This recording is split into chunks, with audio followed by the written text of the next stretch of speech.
పెద్దిరెడ్డి బడా దోపిడీ అని పంచుమర్తి అనురాధ అన్నారు. ఈ మేరకు ఆమె మీడియాతో మాట్లాడుతూ పగలంతా పూజలు చేస్తూ రాత్రంతా దోపిడీలు చేస్తారని ఆమె ఘాటు వ్యాఖ్యలు చేశారు. ఇలాంటి వ్యక్తిని మనం ఎన్నడూ చూడలేదని విమర్శించారు. ఇలాంటి స్ప్లిట్ పర్సనాలిటీని మనం చూడం. ఒక్క పెద్దిరెడ్డి రామచంద్రారెడ్డిలోనే ఈ స్ప్లిట్ పర్సనాలిటీని చూస్తూ ఉన్నాం.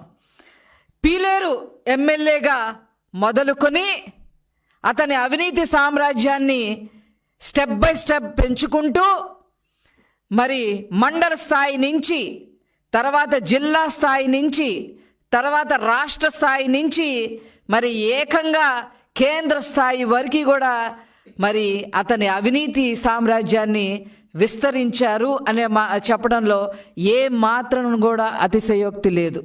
నేను ఏ పాపం ఎరగను, నాకేమీ తెలీదు అని చెప్పి పెద్దిరెడ్డి రామచంద్రారెడ్డి గారు ఈరోజు మరి మన ప్రెస్లో మాట్లాడటం మనం చూస్తూ ఉన్నాం. శాండ్ మాఫియా మీరు చెయ్యలేదు అని మీరు గుండె మీద చెయ్యేసుకొని చెప్పగలరా? ల్యాండ్ మాఫియా మీరు చెయ్యలేదు అని మీరు గుండె మీద చెయ్యేసుకొని చెప్పగలరా?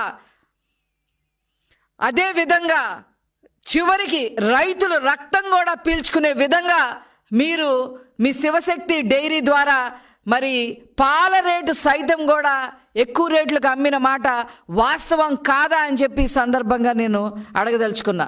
అంతేకాకుండా మదనపల్లిలో మరి ఒక గవర్నమెంట్ ఆఫీస్లో ఫైల్ దగ్ధమైతే నాకు ఏ సంబంధం లేదు అని చెప్పిన మీరు ముందస్తు బెయిల్ ఎందుకు తెచ్చుకున్నారు అని చెప్పి ఈ సందర్భంగా మేము అడగదలుచుకున్నాం. అసైన్డ్ భూములు కొట్టేసిన మాట వాస్తవం కాదా? ఇరిగేషన్ భూములు కొట్టేసిన మాట వాస్తవం కాదా? శాండ్ మాఫియాలో కోట్లు సంపాదించి అవినీతి సొమ్మును కూడగొట్టుకుంది వాస్తవం కాదా? ల్యాండ్ మాఫియా ఎక్కడ పడితే అక్కడ ఎకరాలు కొట్టేసి కోట్లు దండుకున్న మాట వాస్తవం కాదా అని చెప్పి ఈ సందర్భంగా నేను అడగదలుచుకున్నా. చిన్న చితగా 1 ఎకరం దగ్గర నుంచి 1000 ఎకరాల వరకు కొట్టేసిన బాపతి మరి మనం చూస్తూ ఉన్నాం. ఇప్పుడు పెద్దిరెడ్డి రామచంద్రారెడ్డి నేనేమీ ఎరగను, నాకు ఏమీ సంబంధం లేదు అని చెప్పి మీరు ఒక స్టేట్మెంట్ ఇస్తే సరిపోయిందా అని అడుగుతా ఉన్నా. మీ ఓటర్ లిస్ట్ కన్నా, మీ పుంగనూరు ఓటర్ లిస్ట్ కన్నా కూడా మీ అవినీతి పాపాల లిస్టే ఎక్కువగా ఉంది అనే విషయం మీరు గమనించారా అని చెప్పి ఈ సందర్భంగా నేను అడగదలుచుకున్నా. ముఖ్యంగా మీరు చూస్తే చిత్తూరు జిల్లాలో పులిచెర్ల మండలంలో అసైన్డ్ భూములు స్వాహా చేసిన మాట వాస్తవం కాదా? 900 ఎకరాలు 982 ఎకరాల పైన మరి మీరు కబ్జా చేశారు అనేది మరి మీడియాలో వచ్చింది, అన్నిట్లో వచ్చింది. అయినప్పటికీ కూడా మీరు దానికి ఎక్స్ప్లెనేషన్ ఇచ్చే పరిస్థితిలో లేరు. అదేవిధంగా పుంగునూరు మండలం రాగానిపల్లెలో భూములు కొట్టేసిన మాట వాస్తవం కాదా? అదేవిధంగా రేణిగుంటలో గవర్నమెంట్ ల్యాండ్ ఉంటే 100 ఎకరాల గవర్నమెంట్ ల్యాండ్లో మధ్యలో 20 ఎకరాలు మీ భార్య గారి పేరు మీద ఎలా వచ్చింది? ఇది ఎక్కడైనా విన్నామా?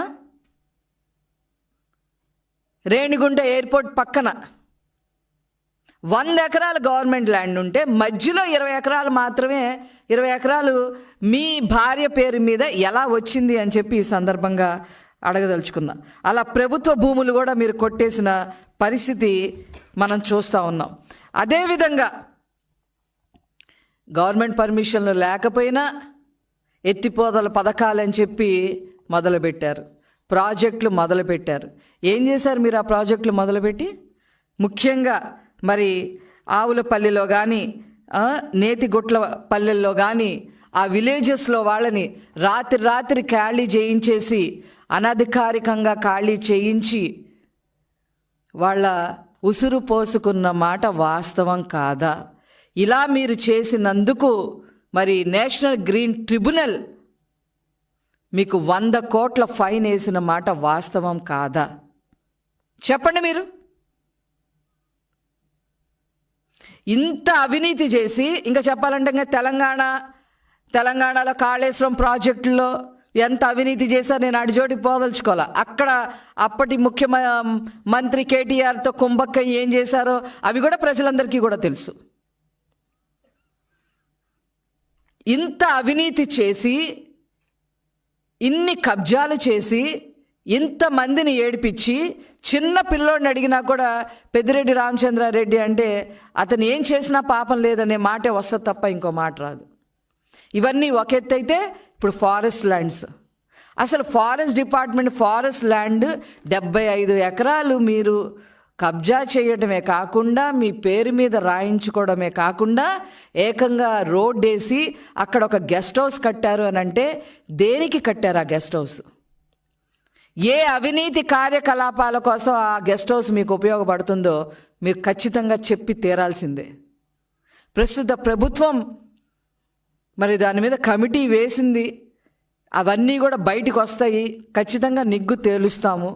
కానీ అక్కడ ఒక గెస్ట్ హౌస్ ఉంది, ఆ గెస్ట్ హౌస్కి ఒక రోడ్డు, మీకు ఎక్కడ కబ్జా చేసి ల్యాండ్ మీ పేరు మీద రాయించుకుంటే అక్కడ రోడ్లు. ఎవరి సొమ్ముతో? పన్నుల రూపాయన ప్రజలు కట్టిన సొమ్ముతో. కానీ